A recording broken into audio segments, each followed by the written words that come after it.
But someone could go to Iraq and come back with post-traumatic stress disorder, right? From seeing his man get killed. But we can suffer from police brutality, but no one think black people fucking sick.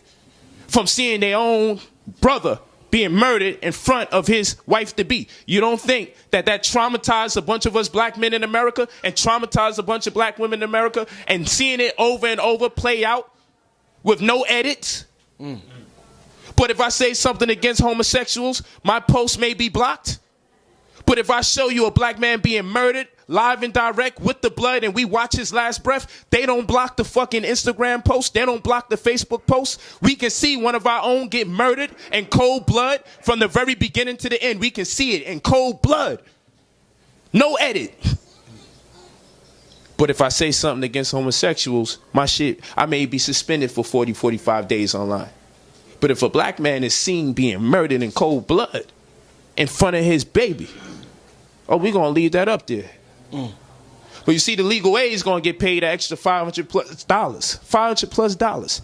If you say that you're guilty, but he'll get nothing if he proves you're innocent. Straight